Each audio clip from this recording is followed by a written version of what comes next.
আমাদের ফুল সিলেবাসের আরেকটা চ্যাপ্টার মানব জীবনের ধারাবাহিকতা। তোমাদের এটা হচ্ছে কত নম্বর চ্যাপ্টার বলো তো? তোমাদের 9th চ্যাপ্টার, অধ্যায় 9। তো বইয়ের অনুযায়ী অধ্যায় 9, বাট এই চ্যাপ্টারটা গত 5 বছর ধরে অনলাইনে ভাবে কেউ আমি এমসিকিউ এর জন্য পড়াই নাই, ওইভাবে জিনিসগুলো ছিল না। সো এটা আর তোমাদের তো আমাদের এই টার্গেট ডিএমসি 6.0 এটা তোমাদের জন্য এখানে আছে। ওকে, মেডিকেল অ্যাডমিশন কোর্স। আচ্ছা চলো আমরা শুরু করি। কোনটি পুং জননতন্ত্রের অংশ? দেখো, পুং জননতন্ত্রের অংশ, পুং জননতন্ত্র। তাহলে আমরা যেহেতু মানব জীবনের ধারাবাহিকতা, এই চ্যাপ্টারটা মূলত জননতন্ত্র, প্রজননতন্ত্র নিয়ে কথা বলছে। তো পুং জননতন্ত্রের অংশ কারা কারা এটা আমরা একটু বোঝার জন্য আমাদের একটু যেতে হবে। পুং জননতন্ত্রকে আমরা দুইটা ভাগে ভাগ করতে পারি। একটা হচ্ছে বহি যৌনাঙ্গ, বহি যৌনাঙ্গ, ঠিক আছে, বহি যৌনাঙ্গ। আরেকটা হচ্ছে অন্ত, মানে ভিতরে, যেটা বাইরে থেকে দেখা যায়, আরেকটা হচ্ছে ভিতর থেকে যেটা দেখা, ভিতরে যেটা থাকে। বাইরে থেকে আমরা কিছু পার্ট দেখতে পারি ছেলেদের, আর ভিতরে যেগুলো আছে এটাকে বলে অন্ত। এখন এই বহি যৌনাঙ্গের পার্টে আমরা কি দেখবো এবং অন্ত যৌনাঙ্গের পার্টে আমরা কি দেখবো, আসো একটু আলোচনা করি। তো প্রথমত আমরা দেখতে পাই অন্ত যৌনাঙ্গ, মানে ভিতরে কি আছে সেটা আমরা আগে দেখি। এরকম কি থাকে, এরকম দুইটা শুক্রাশয় থাকে আমাদের ছেলেদের। কি থাকে? দুইটা শুক্রাশয় থাকে। আচ্ছা, এই শুক্রাশয়ের এই যে পেছনের এই অংশটা, পেছনের দিকে এই জায়গাটায় থাকে এপিডিডাইমিস নামে। তাহলে এই অংশটাকে বলে কি? এটাকে বলে শুক্রাশয়, এটাকে বলা হয় শুক্রাশয়। এটা কি? শুক্রাশয়। এই পিছনের এই অংশটাকে বলে এপিডিডাইমিস। এটাকে কি বলে? এপিডিডাইমিস, এপিডিডাইমিস, ডাইমিস, ঠিক আছে, এপিডিডাইমিস। এখন এরপরে এইখান থেকে এই জায়গাটা থেকে এরকম করে একটা নালী এদিক থেকে চলে আসবে, ঠিক আছে, এই দিক থেকে একটা নালী এখানে প্রবেশ করবে। আচ্ছা, একটু এভাবে আমি জাস্ট এত সুন্দর করে আঁকতেছি না, তোমাদেরকে জাস্ট পার্টগুলো বোঝানোর জন্য, আমি এমসিকিউ এর জন্য এটা তোমাদেরকে একটু বুঝাই দিচ্ছি, ঠিক আছে। আচ্ছা, এইখান থেকেও সেম,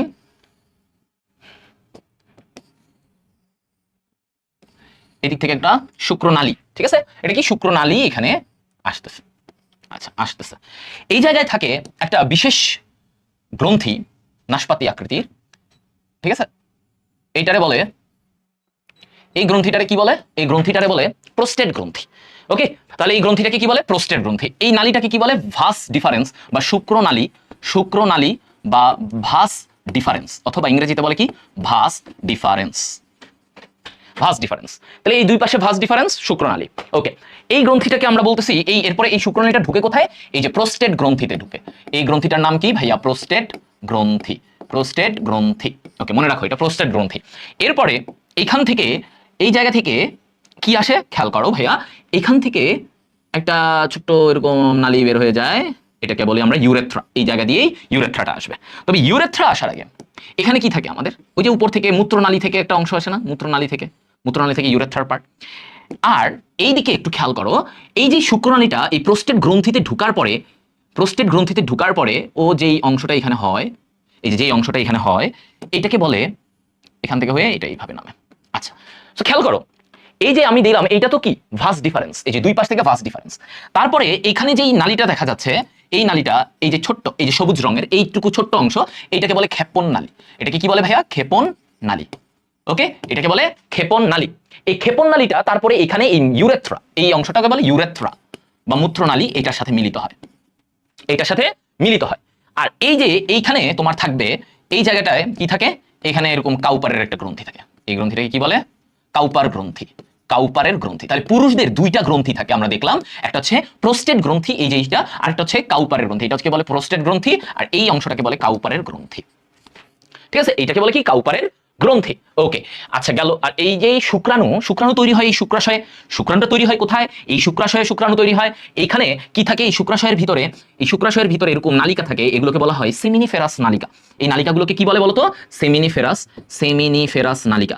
এই সেমিনিফেরাস নালিকার ভিতরে শুক্রাণু তৈরি হয়। তাহলে সেমিনিফেরাস নালিকা, ঠিক আছে। এই সেমিনিফেরাস নালিকার ভিতরে, সেমিনিফেরাস নালিকার ভিতরে কি তৈরি হয় বলতো ভাইয়া? শুক্রাণু তৈরি হয়। সেমিনিফেরাস নালিকার ভিতরে শুক্রাণু তৈরি হয়। তাহলে তোমাদের আরেকটা এমসিকিউ শিখে ফেললা, শুক্রাণুটা তৈরি হয় সেমিনিফেরাস নালিকা, এখান থেকে এটা এপিডিডাইমিস, এপিডিডাইমিস দিয়ে শুক্রনালী, শুক্রনালী থেকে ক্ষেপণ নালী, ক্ষেপণ নালী থেকে এটা এই যে ইউরেথ্রা দিয়ে বের হয়। তোমার পেনিসের ভিতরে ইউরেথ্রাটা থাকে, পেনিস যেটা আমাদের বাইরে থেকে দেখা যায় ছেলেদের, এটা দিয়ে শুক্রাণুটা বের হবে।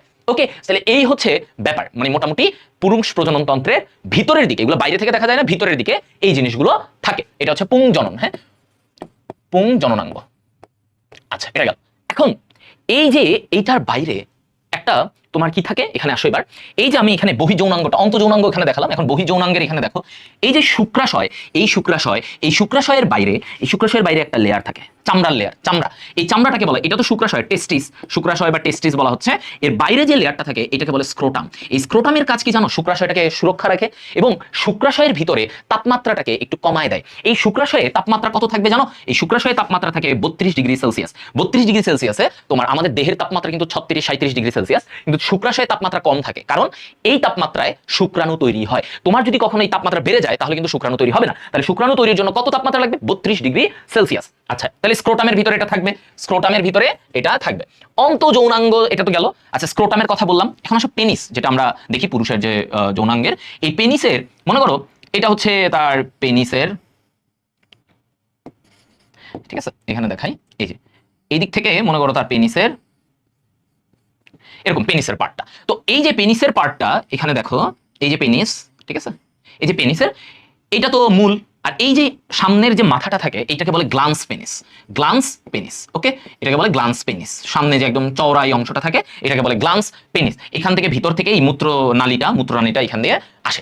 তো এই যে গ্লান্স পেনিস, আর এই জায়গায় কিছু পেশি থাকে, এই পেনিসের যে পেশি, এই পেশিটাকে বলা হয়, এগুলাকে বলা হয় কি, একটাকে বলা হয় কর্পোরা ক্যাভার্নোসা, আরেকটা থাকে কর্পোরা স্পঞ্জিওসাম। একটা থাকে কর্পোরা ক্যাভার্নোসা, আরেকটা কি থাকে, আরেকটা থাকবে এই যে এখানে দেখো এই জায়গায় আরেকটা থাকবে কর্পোরা স্পঞ্জিওসাম।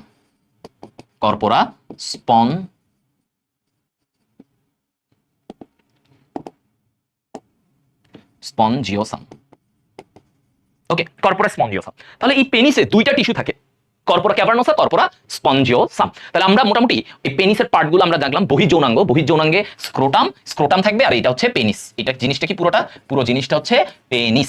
পেনিসের ব্যাপারগুলো কি কি থাকে, মেইন ব্যাপারগুলো আমরা বললাম। এই গ্লান্স পেনিসের এই যে সামনের অংশটা মুন্ডি বলে, এটার চারপাশে যে চামড়াটা থাকে, যেটা পুরুষ মানে মুসলমানদের ওই যে কি করে, মুসলমানি করায় না, সুন্নতে খাতনা, ওইখানে কি করে, এই প্রিপিউস, এটার একটা আবরণ থাকে প্রিপিউস, এটা কেটে ফেলে দেয়।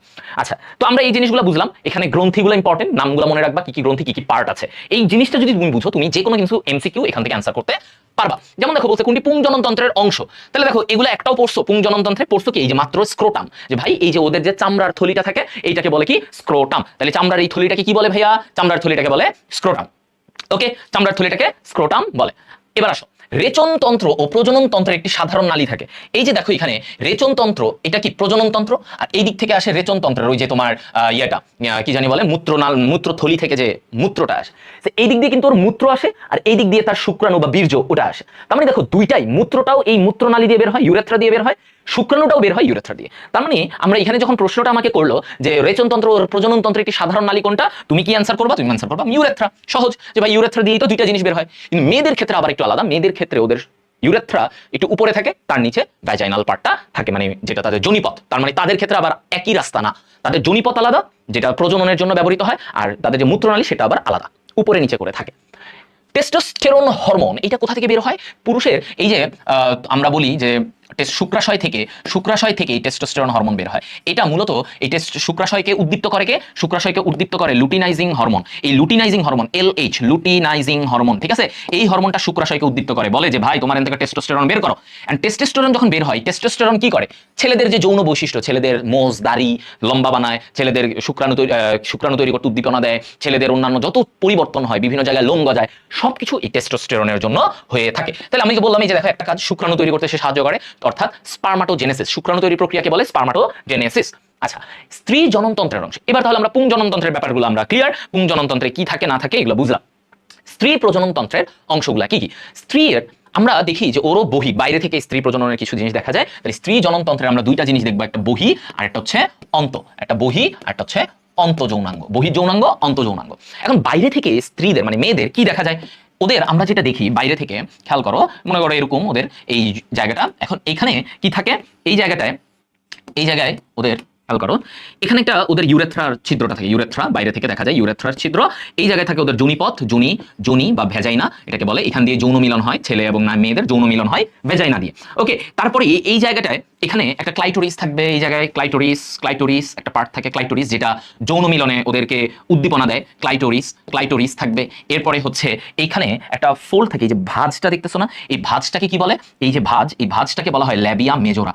ল্যাবিয়া মেজোরা, ঠিক আছে? এই ভাঁজটাকে কি বলে? ল্যাবিয়া মেজোরা। আর ভিতরের দিকে একটা ভাঁজ থাকে, খেয়াল করো, এই ভিতরে একটা হালকা, এই ল্যাবিয়া মেজোরার ভিতরে আরেকটা ভাঁজ থাকে, এটাকে বলে ল্যাবিয়া মাইনোরা। এটা ভিতরের দিকে থাকে, ল্যাবিয়া মেজোরা, ল্যাবিয়া মাইনোরা, ঠিক আছে? এখন এইখানে যে উঁচু যে জায়গাটা, এই যে উঁচু জায়গা যেখানে মেয়েদের দেখা যায় যে ওদের এই জায়গাটায় লোম থাকে, হ্যাঁ, লোম গজায়, এই জায়গাটাতে এইটাকে আমরা বলি মন্স পিউবিস। যেই জায়গাটায় মেয়েদের এই যে উপরের দিকে একটু লোম গজায় সেটাকে বলে মন্স পিউবিস, মন্স পিউবিস। তাহলে এইগুলো হচ্ছে বাইরে থেকে দেখা যায়, বাইরে থেকে একটা স্ত্রী প্রজননের স্ত্রীদের বাইরের যৌনাঙ্গটা এরকম দেখায়। এখন ভিতরে কি আছে সেটা ইম্পর্টেন্ট, ভিতরে কি কি আছে তাহলে তুমি এটা বুঝবা, তাহলে মানে জিনিসটা তোমার এটা অ্যান্সার করতে আর একটু সুবিধা হবে। তারপরে আমরা আসতেছি, দেখো অন্ত মানে ভিতরে কি কি থাকবে, ভিতরের পার্টগুলা আমরা একটু আলোচনা করি।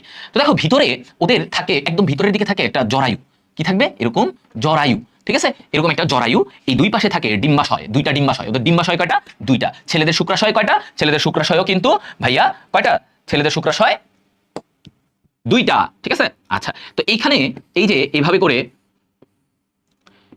এরকম আমি অংশগুলা দেখাই দিব,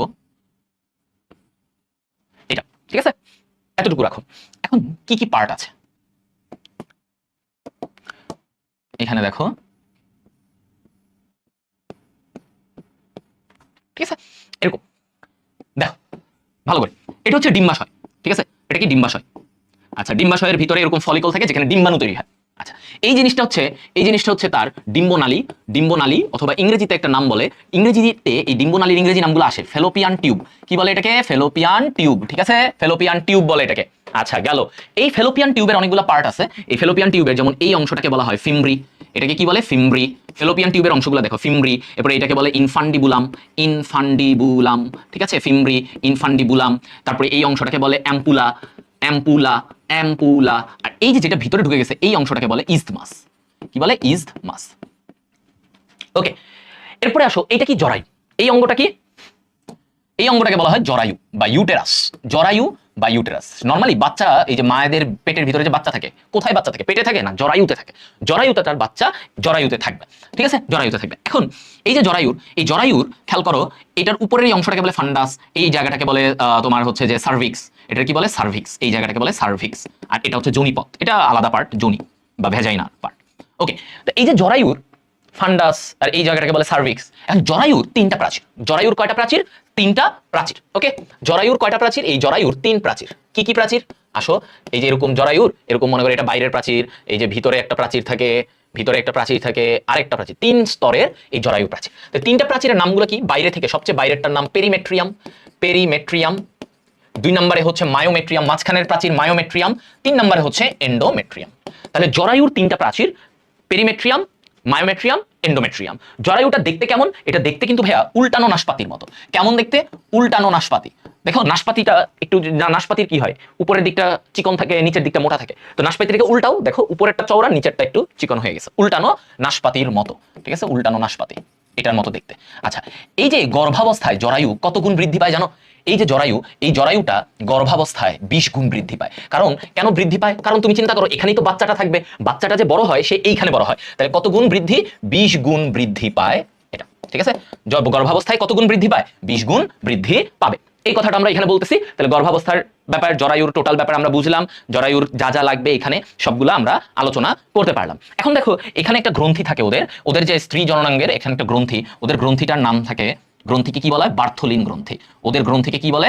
বার্থোলিন গ্রন্থি, বার্থোলিন গ্রন্থি, ঠিক আছে? বার্থোলিন গ্রন্থি। তাহলে এই যে আরেকটা প্রশ্ন আসতে পারে, বার্থোলিন গ্রন্থি কার থাকে? স্ত্রীদের। মনে রাখবা, বার্থোলিন গ্রন্থি ছেলেদের না, স্ত্রীদের।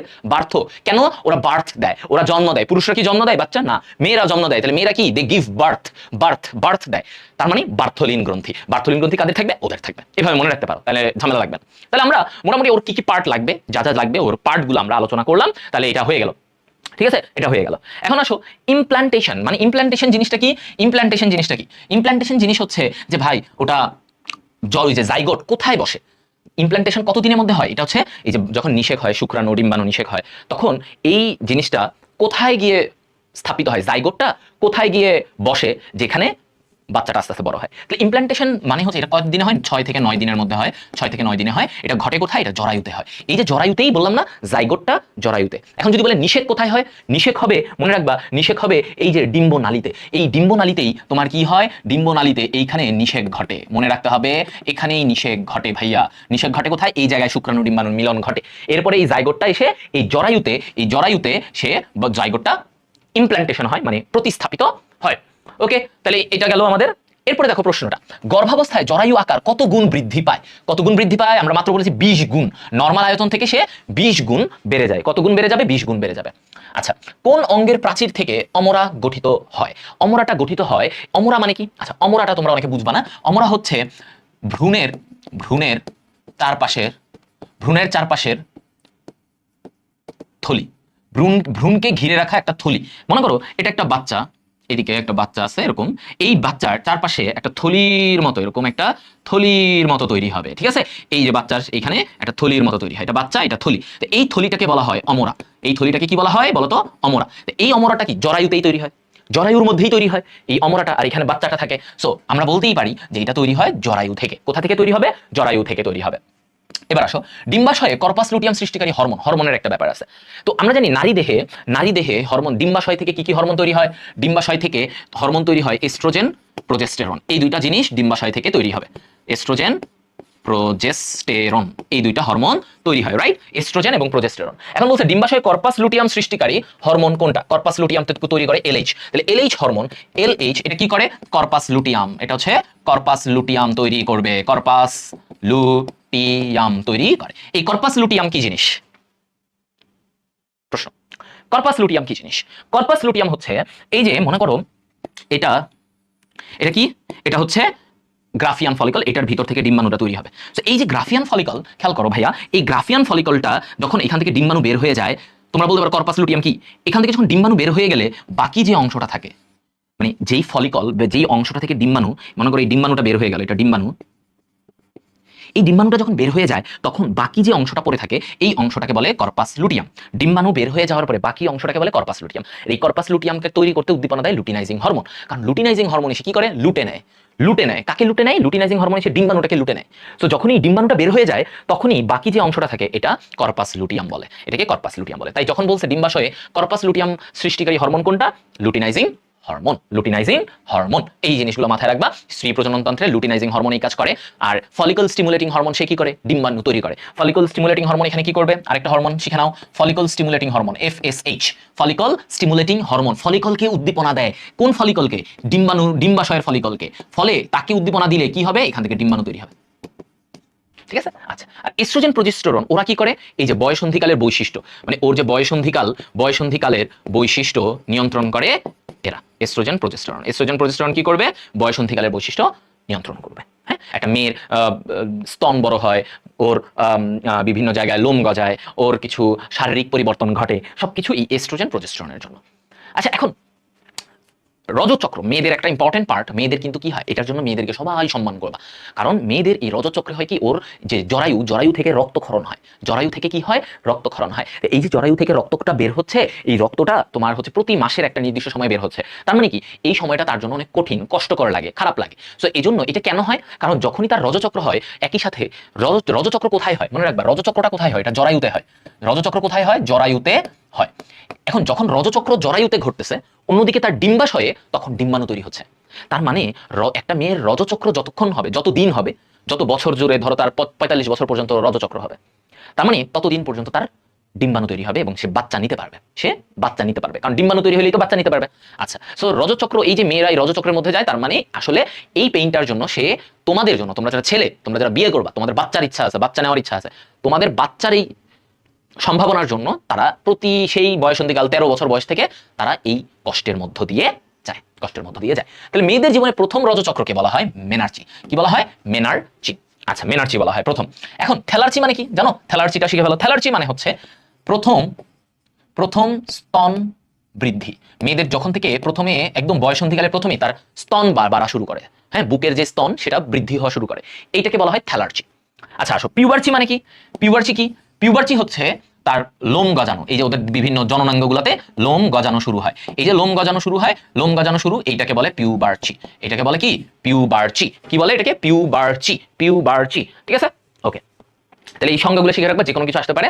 আর যদি রজচক্র কখনো বন্ধ হয়, কখন? ধরো ওই যে বললাম 45-50 বছর ওই বয়সে গেলে এটা বন্ধ হয়ে গেল। রজচক্র বন্ধ হওয়া মানে সে আর বাচ্চা নিতে পারবে না, বাচ্চা হবে না, ডিম্বাণু হবে না। রজচক্র বন্ধ হওয়াকে বলা হয় মেনোপজ। কি বলা হয়? মেনোপজ। ঠিক আছে, রজচক্র বন্ধ হলে এটাকে কি বলে? Menopause, menopause. আচ্ছা, নেক্সটে আসি আমরা। রজচক্র কততম দিনে? রজচক্র সাধারণত কত দিন হয়? রজচক্রের ডিউরেশন হয়, রজচক্র নরমালি 28 দিন ধরে হয় বলা হয় আর কি। অনেকে মেয়েদেরই কম বেশ হয়, বেশি দিন লেগে যায় অনেক মেয়ের।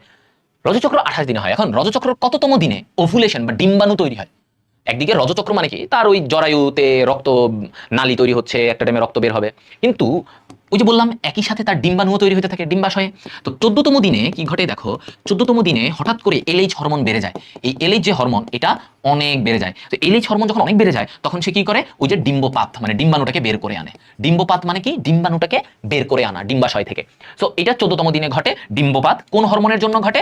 এলএইচ হরমোনের জন্য ঘটে। এখন রজচক্রের যে ব্যাপার, রজচক্রের এগুলা তোমাদের খুব একটা দেয় না এমসিকিউ বা টুকটাক বেসিক জিনিসগুলো আসে, ওর ধাপগুলা তোমরা একটু দেখে নিতে পারো। আমার অনেক একাডেমিক ক্লাস আছে, ওয়ান শট ক্লাস আছে, সেখানে তোমরা এগুলো দেখে নিতে পারবা রজচক্রের ব্যাপারগুলো। ঠিক আছে, আচ্ছা। এখন এখন এই জায়গায় দেখো, এই যে রজচক্র, এই যে রজচক্রের কথা আমরা বলি, ঠিক আছে, এই যে রজচক্র, এই রজচক্রে আমরা একটা জিনিস খেয়াল করব। কি খেয়াল করব? দেখো, এই রজচক্রের মধ্যে আমাদের কি থাকে? এই রজচক্রে শুরুর দিকে প্রথম 14 দিনে আমার এস্ট্রোজেন হরমোন অনেক কাজ করে। এস্ট্রোজেন হরমোন খুবই অ্যাক্টিভ থাকে, কারণ এই এস্ট্রোজেন হরমোন আস্তে আস্তে কি করে? জরায়ুর ভিতরে রক্ত জমা করতে থাকে, জরায়ুর ভিতরে রক্ত জমা করতে থাকে। এরপরে যে দেখা যায় যে তোমার লাস্টের দিকে মনে করো 24 বা 23 দিনের পরে, 23 দিন পর থেকে এই এস্ট্রোজেন কমে যায়। এস্ট্রোজেন প্রোজেস্টেরন এরা কমে যায়। এই এস্ট্রোজেন প্রোজেস্টেরন এরা যখন কমে যাবে, তখন কি হয়? তখন আর ওই রক্তনালী তৈরি হওয়া বন্ধ হয়ে যায়। তো রক্তনালী যখন তৈরি হওয়া বন্ধ হয়ে যাবে, আস্তে কি হবে? ফেটে যায় ওরা, রক্তক্ষরণ। ওই রক্তনালী যেগুলা এই এতদিন ধরে তৈরি হচ্ছিল, প্রথম দিকে আস্তে আস্তে রক্তনালী তৈরি করে জরায়ুতে, যখন এরা কমে যাবে, তখন কি হবে? রক্তনালীগুলা আর কাজ করবে না, ফেটে যাবে। তখনই এই এস্ট্রোজেন প্রোজেস্টেরন নরমালি কমে গেলেই তখনই কি হয়? রক্তক্ষরণ হয়। তাহলে এই যে ওদের দেখা যায় 24তম দিন বা 25তম দিন, এক একজনের এক এক রকম, এই সময় থেকে মেয়েদের রক্তক্ষরণ হয়। কি হয়? তার রক্তক্ষরণ হয়। ঠিক আছে, তাহলে এটা হচ্ছে এস্ট্রোজেন প্রোজেস্টেরন। এস্ট্রোজেন প্রোজেস্টেরন এই রক্তক্ষরণটা করায় কত? 23 দিন বা এরকম লাস্টের দিকে। হ্যাঁ, লাস্টের দিকে এইটাই। তাহলে রক্তক্ষরণ হয় হচ্ছে এস্ট্রোজেন প্রোজেস্টেরন হরমোন যখন কমে যায়, তখনই রক্তক্ষরণটা হয়। ডিম্বাশয়ের কর্পাস লুটিয়াম থেকে উৎপন্ন হয় কোন হরমোন? কর্পাস লুটিয়াম কিছু হরমোন তৈরি করে, এর মধ্যে একটা কমন হরমোন হচ্ছে এই যে progesterone. Very important, progesterone hormone এই কর্পাস লুটিয়াম। কর্পাস লুটিয়াম কি? এটা আমরা শিখেছি। ডিম্বাশয়ের ফলিকল যখন ডিম্বাণু বের হয়ে যায়, ওই বাকি অংশটা, ফলিকলের বাকি অংশটা কর্পাস লুটিয়াম। এটা আস্তে আস্তে কি হয়? কিছুদিন ধরে এটা হরমোন তৈরি করে, প্রোজেস্টেরন এগুলো তৈরি করে। হ্যাঁ, এগুলো তৈরি করতে থাকে। এখন কর্পাস লুটিয়াম একটা টাইমে নষ্ট হয়ে যায়। কিভাবে নষ্ট হয়? যখন এই কর্পাস লুটিয়াম মানে কখন নষ্ট হয়? যখন ধরো কোনো নিষেক হয় নাই, ডিম্বাণুটা অনিষিক্ত, ওখানে কোনো শুক্রাণু ঢুকে নাই। মনে করো একটা অবিবাহিত নারী, ওর তো যৌন মিলন হয় নাই। সো এখন অবিবাহিত নারীর যখন যৌন মিলন হচ্ছে না, তার মানে তার দেহে কোনো শুক্রাণু নাই, শুক্রাণু ঢুকে নাই। সো তার ডিম্বাণু কি? অনিষিক্ত। তো তার ডিম্বাণু অনিষিক্ত থাকার কারণে দেখা যায় একটা টাইমে কর্পাস লুটিয়াম পরবর্তীতে একদম মনে করো লাস্টের দিকে এসে 28তম দিনে এটা নষ্ট হয়ে যায়। আবার তখন পরের মাসে আবার যখন মেয়েদের নতুন রজচক্র শুরু হয়, এটা তো প্রতি মাস জুড়েই প্রতি মাসেই চলতে থাকে, তখন আবার পরের মাসে আবার কর্পাস লুটিয়াম তৈরি হয়, আবার নষ্ট হয়ে যায়, এভাবেই হইতে থাকে। এখন যখন একটা বিবাহিত নারীর তার নিষেক হবে, শুক্রাণু ডিম্বাণু নিষেক হবে, তখন কি হয়? নিষেক হলে তখন কর্পাস লুটিয়াম থেকে যায়। নিষেক হলে কর্পাস লুটিয়াম থেকে যায়, তখন ওটা আস্তে আস্তে বিভিন্ন হরমোন ক্ষরণ করেও সাহায্য করে, উদ্দীপনা দেয়। হ্যাঁ, নারীর যখন একটা নারী গর্ভবতী হয়, তখন তাকে এই কর্পাস লুটিয়াম বিভিন্ন হরমোনের মাধ্যমে সাহায্য করে। তো এটাই কথা, মূল কথা, কর্পাস লুটিয়াম অবিবাহিত নারীদের নষ্ট হয় বা অনিষিক্ত ডিম্বাণুর ক্ষেত্রে নষ্ট হয়, আর যখন নিষেক হবে তখন কর্পাস লুটিয়াম টিকে থাকবে।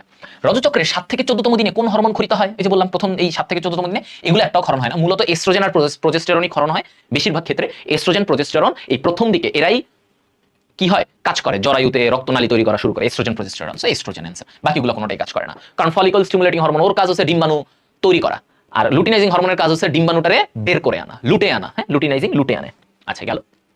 এবার আসো শুক্রাণু ডিম্বাণুর ব্যাপার। শুক্রাণু নিউক্লিয়াসে কয়টি ক্রোমোজোম থাকে? শুক্রাণু কি বলতো? এটা তো হ্যাপ্লয়েড। এটা কি হ্যাপ্লয়েড? তার মানে কি? আমরা জানি আমাদের একটা ডিপ্লয়েড কোষে 46টা ক্রোমোজোম থাকে। কয়টা? 46টা। তাহলে ও যেটা হ্যাপ্লয়েড, অর্ধেক হয়েছে, তার মানে ওর 23টা। তার মানে ওর 23টা থাকবে। একটা শুক্রাণু কি হ্যাপ্লয়েড, ডিম্বাণুরও সেম। ডিম্বাণুর ক্রোমোজোম সংখ্যা কয়টা? 23টা, কারণ ওরা দুইজনই হ্যাপ্লয়েড। এখন আসো এই শুক্রাণু তৈরির প্রক্রিয়াকে কি বলে? শুক্রাণু তৈরির প্রক্রিয়াকে বলা হয় কি ভাইয়া? এটাকে বলা হয় স্পারমাটোজেনেসিস। স্পারমাটোজেনেসিস কি বলে? স্পারমাটোজেনেসিস। আচ্ছা, শুক্রাণু তৈরি হওয়ার প্রক্রিয়াকে কি বলে? স্পারমাটোজেনেসিস। পরিণত শুক্রাণুর কয়টি অংশ? এখন শুক্রাণু তৈরি হওয়ার স্পারমাটোজেনেসিস প্রক্রিয়াটা তোমাদের সিকিউতে অনেক আসে, ভালো করে দেখে নিবা। এটা ভাইয়া ওর ওয়ান শটে আছে, তোমরা ওয়ান শট ইউটিউবে বন্দি পাঠশালা ইউটিউবে গেলেও পাবা। তো এই যে স্পারমাটোজেনেসিস, শুক্রাণু তৈরি, এখন তুমি এখানে দেখো কিভাবে হয়। ওই যে স্পারমাটোগোনিয়া, তারপরে প্রাইমারি স্পারমাটোসাইট, সেকেন্ডারি স্পারমাটোসাইট, স্পারমাটিড, স্পার্ম, এভাবে যায়। আর পরিণত একটা শুক্রাণুতে আমরা কি দেখি? এটা থেকে প্রশ্ন আসে। ওকে, এরকম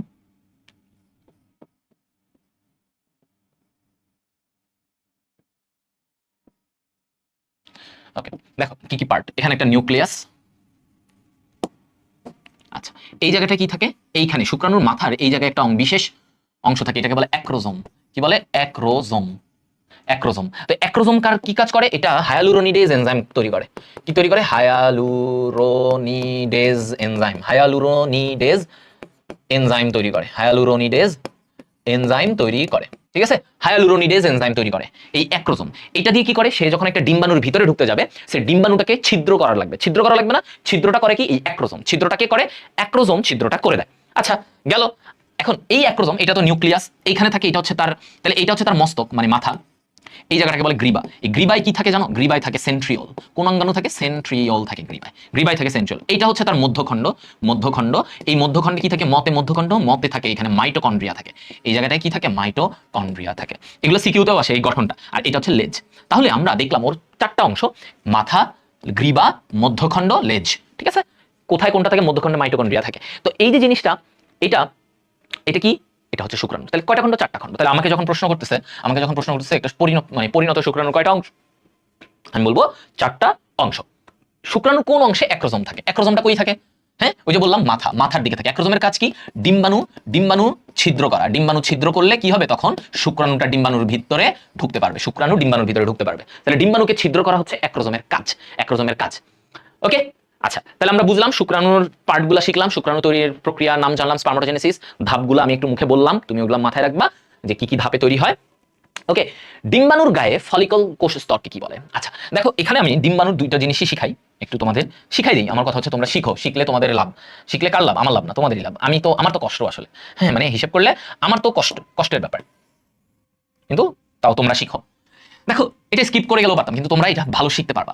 মনে করো এই যে একটা ডিম্বাণুর গঠনে, এটা কি? এটা মনে করো নিউক্লিয়াস, ডিম্বাণুর নিউক্লিয়াস এইখানে। তো ওর বাইরের যে আবরণটা দেখতে পাচ্ছ, এটার বলে জোনা পেলুসিডা। কি বলে? জোনা পেলুসিডা। ঠিক আছে, জোনা পেলুসিডা বলে এটাকে। এই আবরণটাকে কি বলে? জোনা পেলুসিডা। এখন ওর বাইরে এরকম একটা কোষ স্তর, এই যে দেখো ফলিকল কোষ স্তর বলছে, এরকম একটা কোষ স্তর থাকে।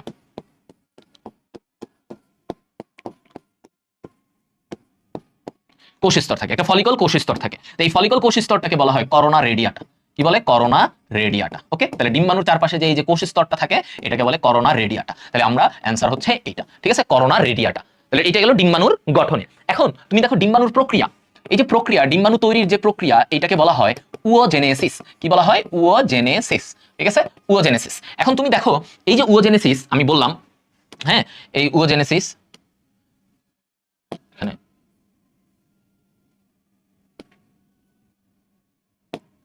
ওকে, তাহলে এই উওজেনেসিস প্রক্রিয়ায় দেখো কিভাবে হয়। প্রথমে থাকে কি? প্রথমে থাকে একটা কোষ উওগোনিয়া। উওগোনিয়া এটা কি? ডিপ্লয়েড কোষ থাকে। এরপরে কি তৈরি হয়? এটা থেকে প্রাইমারি উওসাইট। প্রাইমারি উওসাইট এটাও ডিপ্লয়েড থাকে, এটাও কি? ডিপ্লয়েডই থাকবে। আচ্ছা, এই প্রাইমারি উওসাইটে কি হয়? মায়োসিস বিভাজন হয়। কি হয়? মায়োসিস বিভাজন হয়। এটাকে বলে সেকেন্ডারি উওসাইট। সেকেন্ডারি উওসাইট। এবার এই সেকেন্ডারি উওসাইটের সাথে এখান থেকে একটা উওটিড হয়। একটা উওটিড কয়টা? একটা। মায়োসিস বিভাজনে কি হয় আমরা জানি? চারটা। আর পরে বাকি তিনটা কি হয়? পোলার বডি। এগুলো নষ্ট হয়ে যায়। পোলার বডিগুলো কি হয়? নষ্ট হয়ে যায়। এই যে উওটিড একটা, এই উওটিড থেকেই পরবর্তীতে ওভাম বা ডিম্বাণু তৈরি হবে। উওটিড থেকে কি তৈরি হয়? ওভাম বা ডিম্বাণু তৈরি হয়। এটা হচ্ছে একটা বেসিক প্রক্রিয়া, সিকিউতেও আসে। তোমাদেরকে এখানে আমি একটু শর্টে শিখাই দিলাম, কারণ সময় এমসিকিউতেও এগুলো থেকে বিভিন্ন আসবে যে তোমাকে দিতে পারে সেকেন্ডারি উওসাইট কি হ্যাপ্লয়েড না ডিপ্লয়েড? এটা হ্যাপ্লয়েড। মনে রাখবা, সেকেন্ডারি উওসাইট হোক বা শুক্রাণুর বেলায় স্পারমাটোসাইট হোক, সেকেন্ডারি মানেই হ্যাপ্লয়েড, আর প্রাইমারি মানে ওখানে ডিপ্লয়েড। ওটা কি? ডিপ্লয়েড। সেকেন্ডারি থেকে বাকি সবগুলো হ্যাপ্লয়েড ধাপ হয়। আচ্ছা, তাহলে এখানে কারণ প্রাইমারি থেকে সেকেন্ডারি হওয়ার সময় কি হয়? মায়োসিস বিভাজন ঘটে। তাহলে আমরা এখানে তথ্যগুলো ক্লিয়ার। শুক্রাণুর অ্যাক্রোজোম থেকে নিঃসৃত হয় কোনটা? এই যে দেখো, এটা আমি পড়াইছি একটু আগে, হায়ালুরোনিডেজ, তাই না ভাইয়া? কি তৈরি হয়? হায়ালুরোনিডেজ এখান থেকে তৈরি হবে, রাইট? ওকে, এখান থেকে হায়ালুরোনিডেজ তৈরি হচ্ছে। নিষেকের পর কয়দিনের মধ্যে ইমপ্ল্যান্টেশন ঘটে? এই যে নিষেক ঘটলো, শুক্রাণু ডিম্বাণু মিলে জাইগোট তৈরি করলো, জাইগোটের কতদিনের মধ্যে এটা জরায়ুতে ইমপ্ল্যান্টেশন ঘটে? ইমপ্ল্যান্টেশন মানে ওইটা বসা, এই যে ইয়েটা যে বসবে, জাইগোটটা যে বসবে জরায়ুতে, এটা কতদিনের মধ্যে? 6 থেকে 9 দিন। এটাও তোমাদেরকে শিখাইছি।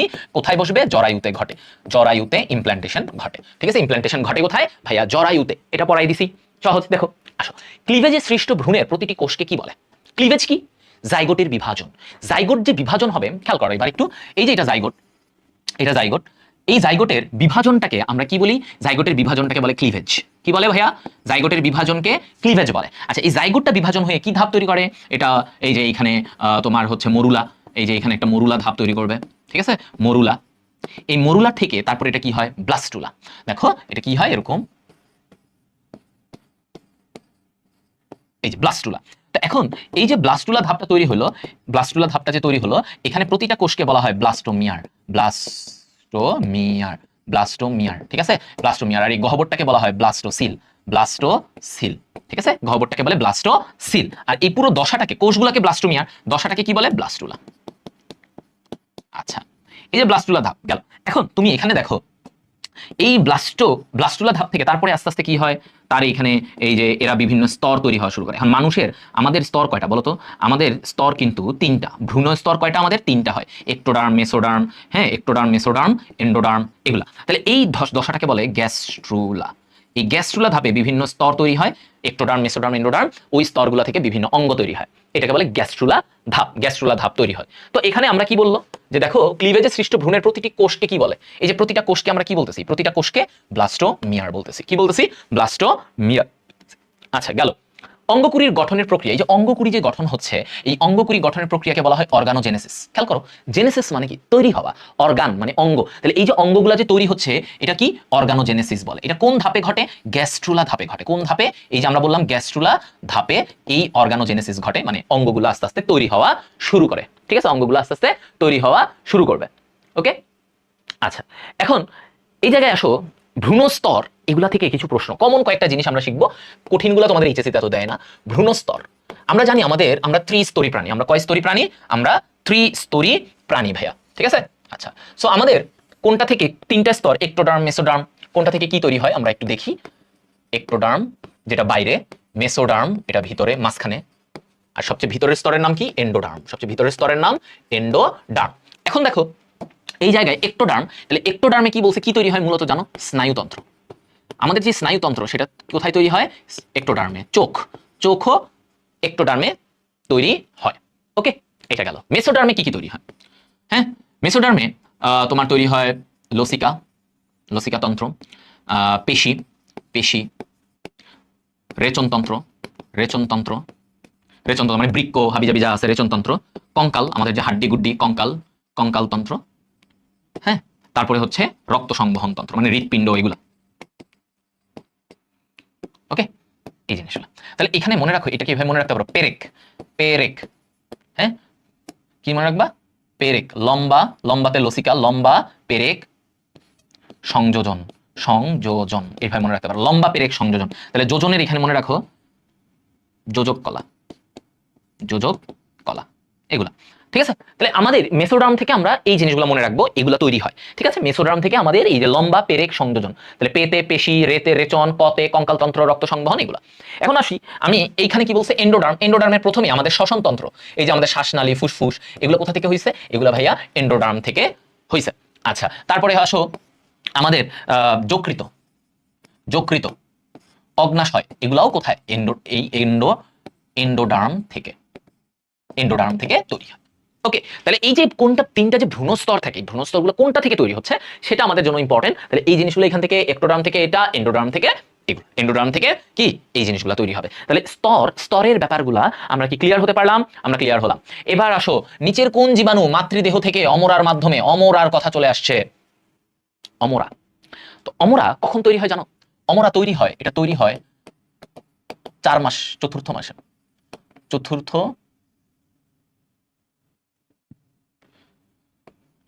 মাসে এটা তৈরি হয়। অমরাটা তৈরি হয় কোন মাসে? চতুর্থ মাসে। ওকে, এটা অমরাটা তৈরি হয়। তো অমরাটা কি?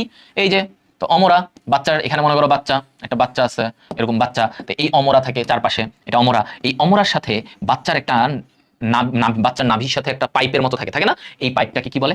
Umbilical cord. আম্বিলিকাল কর্ড, ঠিক আছে, আম্বিলিকাল কর্ড বলে। আর এটাকে বলে এই যে একটা থলির ভিতরে বাচ্চাটা থাকে, এই থলিটাকেই বলে অমরা। এখন এই অমরার কাজ কি? অমরা দিয়ে কি যায়? বিভিন্ন বাচ্চার সাথে পুষ্টি। অমরার কাজ কি? অমরার কাজ হচ্ছে ভাই পুষ্টি আদান প্রদান করে, তারপরে হচ্ছে গ্যাস আদান প্রদান করে, অক্সিজেন কার্বন ডাইঅক্সাইড আদান, বাচ্চাকে অক্সিজেন দিচ্ছে, বাচ্চারও কার্বন ডাইঅক্সাইড গুলা অমরা নিয়ে নিচ্ছে। তারপরে হচ্ছে জীবাণুও যায়। কোন কি যায়? জীবাণু প্রবেশ করে। এখন কোন জীবাণুগুলা যায় মনে রাখবা, কোন জীবাণু প্রবেশ করে? কোন জীবাণু প্রবেশ করবে? জীবাণু প্রবেশ করবে হচ্ছে রুবেলা, হাম, এগুলা, ঠিক আছে। এই যে রোগ, এই ভাইরাসগুলা কি হয়? অমরা থেকে বাচ্চার দেহে যেতে পারে। বাচ্চাদের মানে মা যদি রুবেলা আক্রান্ত হয়, বাচ্চার দেহে রুবেলা চলে যাবে, তখন বাচ্চা অনেক সমস্যা হয়, অন্ধ হয়ে যেতে পারে, এগুলো সমস্যা দেখা দিতে পারে। তাহলে পুষ্টি, গ্যাস পরিবহন, জীবাণু প্রবেশ করতে পারে, ঠিক আছে, সবকিছুই এখান থেকে প্রবেশ করবে, সবকিছুই এই জায়গা থেকে প্রবেশ করবে, ঠিক আছে, ওকে। আর বাচ্চার বর্জ্য পরিবহন করবে, পুষ্টি পরিবহন করে, বর্জ্য পরিবহন করে, বর্জ্য পরিবহন এটাও করবে, পুষ্টি পরিবহন করবে, বাচ্চার বর্জ্যগুলো মা নিয়ে নেবে, হ্যাঁ, অমরার মাধ্যমে মা নিয়ে নেবে, বাচ্চা মা যে ওষুধটা খাবে ওটা বাচ্চার দেহেও চলে যাবে, ওটা বাচ্চার দেহে চলে যায়। তো এইভাবে করে ওরা কাজ করে। তো এই জিনিসটা ইম্পর্টেন্ট, কোন জীবাণুগুলো প্রবেশ করে। তাহলে আমার এখানে অ্যান্সার কি হবে? রুবেলা, হাম, এগুলা প্রবেশ করে। ভ্রূণের পুষ্টি ও বর্জ্য নিষ্কাশনে কোনটি সাহায্য করে? এই যে ভ্রূণের পুষ্টি মাত্র বললাম, দেখছো কোনটা? অমরা, দেখছো অমরা, এই যে থলিটা থাকে এটা কি করে? ভ্রূণ থেকে বর্জ্যটা নেয়, আর ভ্রূণকে পুষ্টি দেয় কে? অমরার মাধ্যমে মা থেকে যেতে যায়। আচ্ছা, কোনটি মেসোডার্ম স্তর হতে উৎপন্ন হয়? দেখো তো, মেসোডার্ম আমি কি বলেছি? পেরেক মানে রেচনতন্ত্র, তারপর আমরা পড়েছি সংযোজন, রক্ত সংবহন তন্ত্র মানে হৃৎপিণ্ড, দেখছো সহজ আছে, হৃৎপিণ্ড ও বৃক্ক। তাহলে ওই যে ভাইয়া ওইখানে দেখাইছি, এই কয়েকটা জিনিস খালি মনে রাখবা, একটোডার্ম, এন্ডোডার্ম, মেসোডার্মের কমন জিনিসগুলো আসে। এখন দেখো এখানে যদি বলে পাকস্থলী, রক্তনালী, এগুলো আবার এন্ডোডার্ম, এটা কোথা থেকে? এন্ডোডার্ম। আবার জননাঙ্গ যোজক কলা, হ্যাঁ, জননাঙ্গ যোজক কলা, এটা আবার তোমার হচ্ছে যে ইয়েতে বলে, এটাও এন্ডোডার্মের মধ্যে আসে, ঠিক আছে। আচ্ছা, চুল, ফুসফুস, চুল যেমন চুলকার, চুল হচ্ছে একটোডার্ম, চুলকার একটোডার্ম। আবার ফুসফুসকার থেকে এন্ডোডার্ম, ফুসফুসকার থেকে হয়, এন্ডোডার্ম স্তর থেকে হয়। চুল কি যে বাইরের চুল, নখ, দাঁত, এগুলা একটোডার্ম থেকে হয়। এগুলো কোথা থেকে? একটোডার্ম থেকে হয়। তাহলে আমরা মেসোডার্মে বুঝলাম, মেসোডার্মটা বেশি আসে। আর মেসোডার্ম জানলে তুমি এন্ডোডার্ম তো বুঝবা, আমি দেখাই দিচ্ছি, 2-3টা করে পড়লে এনাফ, ঘুরে ফিরে দেখবে এটাই আসে। এই যে দেখো, শ্বসনতন্ত্র কোন ভ্রূণীয় স্তর থেকে তৈরি হয়েছে? কি বলছি? শ্বসন মানে একদম ভিতরে, আমাদের শ্বাসনালী বা এটা একদম ভিতরে থাকে। তাহলে এটা হচ্ছে এন্ডোডার্ম থেকে। দেখছো ভাইয়া যেগুলো বলছি, ভাইয়া এগুলাই পড়বা, এই জিনিসগুলো একটু ফলো করবা, দেখবা এখান থেকেই ভ্রূণের স্তর থেকে এমসিকিউ আসে। কোনটা থেকে? এটা সিকিউ আসে, সিকিউ তার একটু বেশি করে পড়লে ভালো, হ্যাঁ, বইয়া আছে ওটা লিখলে ভালো। আচ্ছা, প্রত্যেক মাকে গর্ভাবস্থায় কোন টিকা নিতে হয়? গর্ভাবস্থায় কোন টিকা নিতে হয়? মাকে টিটেনাস টিকা নিতে হবে। কোন টিকা নিতে হবে? টিটেনাস। এটা দেখবা সব গর্ভবতী মায়েরা তাদের টাইমে এই টিটেনাস টিকাটা তারা নিয়ে থাকে। কোনটি পুরুষের জন্ম নিরোধক পদ্ধতি? আচ্ছা, এই যে জন্ম নিরোধক পদ্ধতি, পুরুষের ক্ষেত্রে এটাকে বলে ভ্যাসেকটমি। মানে কি করে? তার ওই ভাস ডিফারেন্স মানে শুক্রনালীটা কেটে দেয়। শুক্রনালী কেটে এটাকে বাধাই করে দেয়, ভ্যাসেকটমি বলে। তাহলে এই যে শুক্রনালী কেটে দিল পুরুষদের, ভাস ডিফারেন্স, শুক্রনালীর ইংরেজি কি? ভাস ডিফারেন্স, তার মানে ভাসকে কেটে দিছে ভ্যাসেকটমি। একটমি মানে কেটে দেওয়া, ভ্যাসেকটমি। এখন এটা হলে কি হবে? সে আর শুক্রাণু আসবে না, সে আর বাচ্চা নিতে পারবে না, বাচ্চা মানে শুক্রাণু বের হবে না। আর টিউবেকটমিটা কি? এই যে নারীদের যে ফেলোপিয়ান টিউব আছে না, ফেলোপিয়ান টিউব, ওই যে নালী, ডিম্বনালী, ফেলোপিয়ান টিউব, ওটারে কেটে দিলে ডিম্বাণু আর আসবে না। তার মানে এটা হচ্ছে স্ত্রীদের। তাহলে স্ত্রীদের এটা হচ্ছে স্থায়ী, এগুলো সবই এই ভ্যাসেকটমি, টিউবেকটমি দুইটাই স্থায়ী গর্ভনিরোধক, একদম পার্মানেন্ট, আজীবনের জন্য এই মহিলা আর বাচ্চা নিতে পারবে না। টিউবেকটমি করে দিলে সে আজীবনের জন্য নিতে পারবে না। ভ্যাসেকটমি দিলে একটা পুরুষ আজীবনের জন্য তার আর বাচ্চা নিতে পারবে না, একদম শেষ। তার ধরো একটা আগে এটা করা হতো ভ্যাসেকটমি, যে গ্রামে গঞ্জে তার 3টা বাচ্চা হয়ে গেছে, এবার ভ্যাসেকটমি করো না, আর বাচ্চা নেওয়া যাবে না, নাহলে গ্রামের পুরুষ কি হয় 7টা 10টা বাচ্চা নিতে থাকতো। তো এটা হচ্ছে ভ্যাসেকটমির ব্যাপার। নিচের কোন অঙ্গ দ্বারা শিশুতে খাদ্য ও পুষ্টি পরিবহন বাধাগ্রস্ত হলে IUGR লক্ষণ দেখা যায়? কোন অঙ্গ দ্বারা শিশুতে খাদ্য পুষ্টি পরিবহন, কোন অঙ্গ দ্বারা এই খাদ্য মানে এগুলো পরিবহন হয় কখন? এই যে IUGR, এটা মানে হচ্ছে ইন্ট্রাইউটেরাইন গ্রোথ রিটার্ডেশন, মানে বাচ্চাটা বড় হয় না, ছোট্ট হয়ে যায়, পুষ্টি পায় না। সো কেন পুষ্টি বাধা দান কিসের কারণে হবে? আমরা বলেছি বাচ্চার সাথে মায়ের এই আদান প্রদানটা করে কে? অমরা, তাই না? ওই যে একটা থলি থাকে, এই অমরাটা। তাহলে অমরা যদি কোনো কারণে ঝামেলা পাকায়, তার মানে মা থেকে পুষ্টিগুলো বাচ্চার কাছে আসবে না, আর বাচ্চা যদি পুষ্টি না পায় তাহলে বাচ্চার পেটটুক হবে, ওজন কম হবে। এটাকে বলে IUGR, গ্রোথ রিটার্ডেশন। যে সকল কারণে ফিটাস বিকৃতি বা অঙ্গহানি হয় সেগুলো কি? কিছু কারণ থাকে যেগুলোতে ফিটাসের সমস্যা হয়, মানে বাচ্চা, ফিটাস মানে কি? ভ্রূণ। ফিটাস অর্থ কি? ভ্রূণ, মনে রাখো, এগুলো ইংরেজি শব্দ মাঝে মাঝে দিয়ে দেয়। আচ্ছা, এটা হচ্ছে টেরাটোজেন। টেরাটোজেন। এন্ড টেরাটোজেন অনেকগুলো আছে। আগে আসি, আরো অনেক রকমের রোগ হয়, যেমন কিছু হয় জেনেটিক্যাল কিছু রোগ হয় বাচ্চাদের। আবার আরেকটা হয় যে জেনেটিক্যাল না, বাট বাহ্যিক কোনো কারণে যদি হয় তাহলে এটাকে বলে টেরাটোজেন জনিত সমস্যা। যেমন কি কারণে? ধরো মা ধূমপান করে, এটা একটা টেরাটোজেন। মা মদ পান করে, ওটার জন্য বাচ্চার সমস্যা হবে। তাহলে এটা কি? এগুলো কি জেনেটিক্যাল সমস্যা? না, এগুলো হচ্ছে টেরাটোজেন বলে। আবার কোনো ভাইরাস, ব্যাকটেরিয়া, এগুলোর মাধ্যমেও বাচ্চা ক্ষতিগ্রস্ত হলো, এটাও টেরাটোজেন। এখন জেনেটিক্যাল যে সমস্যাগুলোর মধ্যে যেমন সেক্স লিঙ্কড রোগ কি হতে পারে? সেক্স লিঙ্কড একটা রোগ আছে, এটা হচ্ছে ফ্র্যাজাইল এক্স সিনড্রোম, যেটা সেক্স ক্রোমোজোম ঘটিত সমস্যা। এটা তো কিছু করার নাই তোমার, তাই না? এটা তোমার কিছু করার আছে? এটা বাচ্চা অটিজম হয়ে গেছে, এটা তোমার হাত নাই, তোমার অবদান নাই। অটোজোমাল কিছু রোগ হয়। হ্যাঁ, অটোজোমাল রোগগুলো কি কি? যেমন ফিনাইল কিটোনিউরিয়া, যেটাতে এই ফিনাইল অ্যালানিন জমে যায়, বাচ্চার মস্তিষ্কে ফিনাইল অ্যালানিন জমে যায়, তখন বাচ্চার ক্ষতিগ্রস্ত হয়, ব্রেইন ক্ষতিগ্রস্ত হয়, কিটোনিউরিয়া, ফিনাইল কিটোনিউরিয়া। আরেকটা হচ্ছে হান্টিংটন একটা রোগ আছে, হান্টিংটন। এগুলো এমসিকিউতেই দেয়, হান্টিংটন। এগুলো হচ্ছে অটোজোমাল, মানে ওই যে অটোজোম। আমরা তো জানি আমাদের ক্রোমোজোম দুই রকম, একটা অটোজোম আছে 44টা, একটা কোষে অটোজোম থাকে 44টা, সেক্স ক্রোমোজোম থাকে 2টা। তো এই অটোজোমের মধ্যে কিছু রোগ হয়, অটোজোমের ঝামেলার জন্য বাচ্চাদের ফিনাইল কিটোনিউরিয়া আর হান্টিংটন রোগ। এখানে এটা ভুল আছে, ট্রাইসোমি লেখা হবে, ট্রাইসোমিতে কি? হ্যাঁ, ট্রাইসোমি হচ্ছে যে ওদের তিনটা, একটা ক্রোমোজোমের 21 নম্বর ক্রোমোজোম, 21 নং ক্রোমোজোম, এটার 3টা কপি, নরমালি 2টা হয় না, এটার 3টা কপি, 3টি কপি হয়, 21 নম্বর ক্রোমোজোমের 3টা কপি হয়। এই রোগটাকে আরেকটা নাম বলা হয়, এটাকে আরেকটা নাম বলে ডাউন সিনড্রোম। এই যে পুরো বিশ্বে এইরকম ডাউন সিনড্রোমের অনেক বাচ্চা আছে, দেখবা মুখটা গোলগাল, চোখটা ছোট, এখানে হ্যাঁ কোনো মুখের কোনো এক্সপ্রেশন নাই, হ্যাঁ বোঝা যায় না, এরকম গোলগাল থাকে, এদেরকে বলে ডাউন সিনড্রোম। তো এটা কেন হয়? 21 নম্বর ক্রোমোজোম যদি 3টা হয়, কোনো কারণে 3 কপি হয়েছে, তাহলে এটাকে বলে ট্রাইসোমি। এটাও একটা রোগ, জেনেটিক্যাল ধরনের রোগ। আচ্ছা, তাহলে আমরা এগুলো নিয়ে আইডিয়া পেলাম। এখন টেরাটোজেন কারা? কোন ভাইরাস, কোনগুলা টেরাটোজেন? আসো, টেরাটোজেন কারা? টেরাটোজেনে আমি যদি বলি টেরাটোজেন কারা, এটা হচ্ছে এই যে রুবেলা,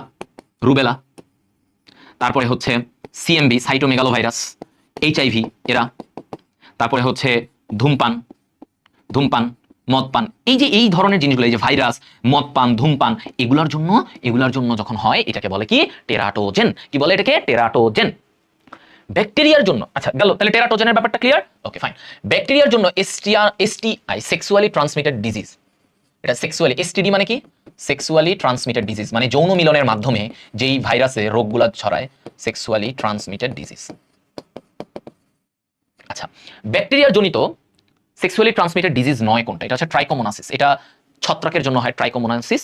বাকিগুলাই যে গনোরিয়া, সিফিলিস, ক্ল্যামাইডিয়া, এগুলা সেক্সুয়ালি ট্রান্সমিটেড ডিজিজ ব্যাকটেরিয়ার মাধ্যমে ছড়ায়। যেমন গনোরিয়ার ব্যাকটেরিয়াটার নাম কি জানো? নিজেরিয়া। প্রথম জিনিসটাই নাম জানো, নিজেরিয়া। সিফিলিসের নাম কি? সিফিলিস যে রোগটা হয়, এটা কোন ব্যাকটেরিয়ার জন্য হয়? ট্রেপোনেমা প্যালিডাম, ঠিক আছে? ট্রেপোনেমা প্যালিডাম, টিপি, ট্রেপোনেমা প্যালিডাম, টিপি। ক্ল্যামাইডিয়া ব্যাকটেরিয়ার জন্য হয়, নামের সাথে মিল আছে, ওটা জানা লাগবে না। তো এটাই বললাম যে ব্যাকটেরিয়া জনিত সেক্সুয়ালি ট্রান্সমিটেড ডিজিজ নয় ট্রাইকোমোনাসিস, বাকি তিনটাই দেখো ব্যাকটেরিয়া জনিত। এভাবেই মনে রাখবা। তাহলে ব্যাকটেরিয়া জনিত কারা কারা? Gonorrhoea, syphilis, chlamydia. ওদের নামগুলো, ব্যাকটেরিয়ার নামগুলো একটু মনে রাখলেই হবে, এর বেশি কিছু লাগবে না, এখান থেকে তেমন কিছু দেয় না। এখন সিফিলিস রোগ শনাক্তকরণের টেস্ট কোনটা? এই টিপিএইচএ। কোন টেস্ট? এটা দিয়ে আমরা শনাক্ত করি, টিপিএইচএ। আরেকটা শনাক্তকরণের আরেকটা টেস্ট আছে, এটা হচ্ছে ভিডিআরএল। এটা দিয়েও আমরা গনোরিয়া, সিফিলিস এগুলোকে শনাক্ত করতে পারি। টিপিএইচএ টেস্ট এবং ভিডিআরএল টেস্ট দিয়ে আমরা করি। এরপরে আসো এইডস রোগের লক্ষণসমূহ কি কি? এইডস রোগের লক্ষণসমূহ। এইডস রোগটা কি? এটা ফুল ফর্ম কি? Acquired immunodeficiency syndrome. Acquired immune deficiency syndrome. এটা অনেক সময় ফুল ফর্মটাই দেয়, এইডস এর ফুল ফর্মটা জেনে রাখো। হ্যাঁ, এটাতে হয় কি? তার ভিতরের প্রতিরক্ষা ব্যবস্থা দুর্বল হয়ে যায়। এবং প্রতিরক্ষা ব্যবস্থা দুর্বল হলে ধীরে ধীরে দীর্ঘমেয়াদী জ্বর হবে, দ্রুত ওজন কমে যায়। এইডসে খুব দ্রুত ওজন কমে যায়। এবং এইডস শনাক্ত করার জন্য আমরা কি টেস্ট করি? এটা শনাক্ত করতে আমরা P24 টেস্ট করি, P24, ওয়েস্টার্ন ব্লট, এই টেস্টগুলা আমরা করি শনাক্ত করতে, ঠিক আছে? এই টেস্টগুলা করি। আচ্ছা, তাহলে ওদের দ্রুত ওজন কমে যাবে, এইডস হলে দ্রুত ওজন কমে যায়, দীর্ঘমেয়াদী জ্বর হয়, প্রস্রাবে জ্বালা পোড়া, এটা হবে না। এইডসে প্রস্রাবে জ্বালা পোড়ার কিছু নাই। তাহলে আমাদের অ্যান্সার কি? 1 ও 2 এই রোগগুলো থেকে দেখো।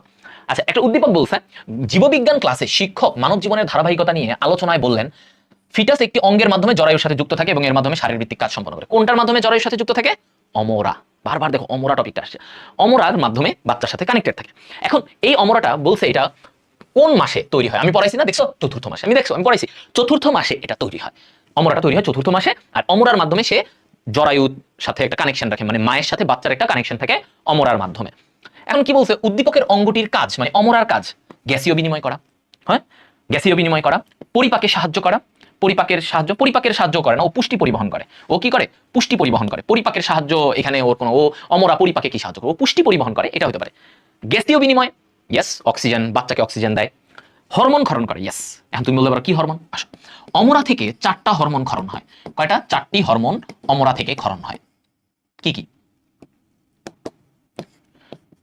Human chorionic somatotropin, HCS, HCG, human chorionic gonadotropin, এটা সোমাটোট্রপিন, এটা গোনাডোট্রপিন।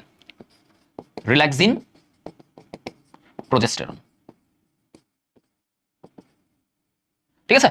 প্রোজেস্টেরন, ভেরি ইম্পর্টেন্ট কি এটা? প্রোজেস্টেরন, দেখেছো?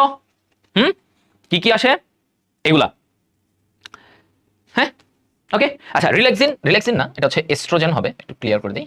রিল্যাক্সিন আলাদা, রিল্যাক্সিন এখানে তোমাদের ওভাবে দেয় নাই, এই 4টা মূলত। তবে রিল্যাক্সিন হরমোনটা আলাদা একটা কাজ বলি। এই রিল্যাক্সিন হরমোন হচ্ছে তোমার কি কাজ করে জানো? এই রিল্যাক্সিন হরমোন ওর কাজ হচ্ছে শ্রোণীর লিগামেন্ট প্রসারণ করে। রিল্যাক্স, তাহলে ও কি করবে? শ্রোণী, এই যে কোমর, নারীদের যে কোমর, শ্রোণীর লিগামেন্ট প্রসারণ করে, শ্রোণীর লিগামেন্টের প্রসারণ। তাহলে বাচ্চা যখন হতে যায় কি করে? অক্সিটোসিন হরমোন জরায়ুটাকে চাপ দেয়, তাহলে বাচ্চাটা নিচে নেমে আসে অক্সিটোসিন হরমোনের জন্য। আর রিল্যাক্সিন হরমোন তখন কি করে? এই যে পায়ের দিকে, ওর পায়ের এই পাশের লিগামেন্টগুলোরে প্রসারণ করে দেয়, তাহলে বাচ্চাটা নিচ দিয়ে যোনিপথ দিয়ে বাচ্চাটা বের হতে পারে। বাচ্চাটা বের হয় কি? জরায়ু থেকে যোনিপথ দিয়ে বাচ্চাটা বের হয়। এখন এই বাচ্চাটা বের হওয়ার জন্য ওই লিগামেন্টগুলোকে প্রশস্ত করতে হবে না? কে করে দেয়? রিল্যাক্সিন হরমোন এই কাজটা করে।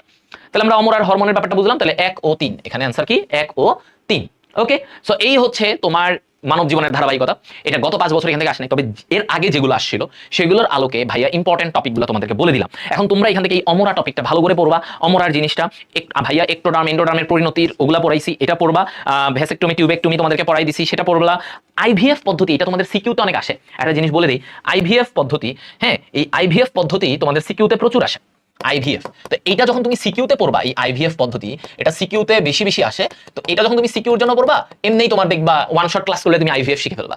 আইভিএফ থেকে মাঝে মাঝে ওই যে বহুপদী প্রশ্নগুলো আসে না, হ্যাঁ উদ্দীপক দিয়ে বা ইয়ে দিয়ে, হ্যাঁ 1 2 3 এভাবে, ওইগুলো একটু আইভিএফ পদ্ধতি থেকে আসতে পারে। তো তুমি যদি এটা সিকিউর জন্য পড়ো, এটা তোমার এমনিই এমসিকিউতে হেল্প করবে, ওইটা সিকিউর। সো এটার জন্য তুমি ওয়ান শট ক্লাস করো। যদি কারো এই চ্যাপ্টার মনে হয় যে ভাই এরা তো বড়, এটা সিকিউর জন্য কি পড়বো, ওয়ান শট ক্লাস করবা, দেখবা কমন কতগুলো টপিক থেকে বারবার আসে। ওইখানে আইভিএফটা খুব ইম্পর্টেন্ট। আইভিএফ এর ওই পদ্ধতির পার্টগুলো পড়লে তোমার আর কিছু লাগবে না। আর লাস্টে এই যে ভ্রূণের বৃদ্ধিজনিত টেরাটোজেন কারা, হ্যাঁ টেরাটোজেনের ব্যাপার, অটোজোমাল রোগ, এগুলো থেকে তোমাকে প্রশ্ন আসতে পারে। শুরুর দিকে আমরা পুং জননতন্ত্রের, স্ত্রী জননতন্ত্রের এখানে পার্টগুলো থেকে প্রশ্ন আসতে পারে।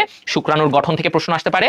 এরপরে তোমার হচ্ছে এই যে জীবাণু, এগুলা থেকে টুকিটাকি প্রশ্ন আসতে পারে। মোটামুটি ভাইয়া যা পড়াইছি এগুলা থেকেই তুমি দেখবা ঘুরে ফিরে কিছু টেস্ট, এই যে গনোরিয়া বা এদের টেস্ট আমরা কি করি, হ্যাঁ এইডস হলে এইডস এর টেস্টটা কি করি, যে P24 ওয়েস্টার্ন ব্লট, এই যে টেস্টগুলো আমরা করি। তো এগুলা থেকে মাঝে মাঝে দিতে পারে একটু বাট জ্ঞানমূলক আমি মনে করি, আমি যেভাবে ছবির মধ্যে থেকেও, এখানে আমি অনেক ছবি এঁকে পড়াইছি, তো ওগুলোর মধ্যে থেকেও তুমি দেখবে এমসিকিউ পাচ্ছ। তো সেগুলো পড়লে তোমার এই চ্যাপ্টার আর কোনো প্রবলেম থাকবে না। আমরা